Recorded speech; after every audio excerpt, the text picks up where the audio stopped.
Bonjour à tous. Décidément, les sportives françaises font parler d'elles en ce moment et plutôt en bien, voire en très bien concernant l'Alpine A110. On espère que la Mégane va faire aussi bien. Cette nouvelle génération de RS se veut plus polyvalente. Alors ça passe déjà par une carrosserie imposée 5 portes, comme la Clio RS désormais, et par une boîte optionnelle EDC, qui est plutôt sympa.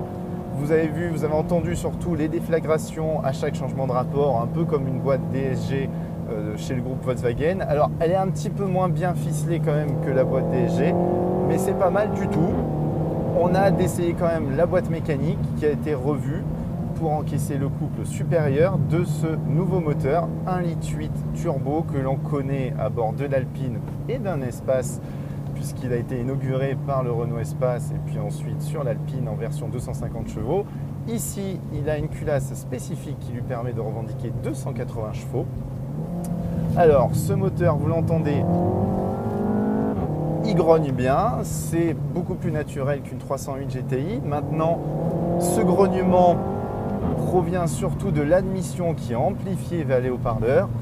L'échappement et le souffle à l'échappement qui caractérisait les Mégane RS a disparu, en tout cas à bord. On l'entend de l'extérieur de l'auto, mais à bord, non, malheureusement.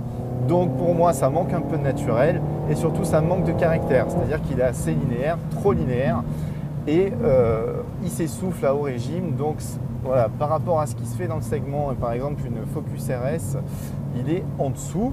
L'autre nouveauté de cette génération, de cette troisième génération, c'est l'arrivée du Fort Control sur une version RS. Les roues arrière directrices existent depuis plus de 10 ans chez Renault, mais cette fois, une RS y a droit. Alors, ça lui octroie quoi? Vous l'aurez deviné, un arrière qui a tendance à bien pivoter en entrée de courbe.